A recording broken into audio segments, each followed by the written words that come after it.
Hi Lolo, maganda ng jacket mo pero pareho tayong mga matay. Charot. Ayan na nga ang deaths.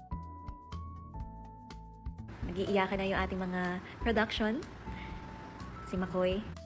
Dami sinasabi pero papatayin din naman ako.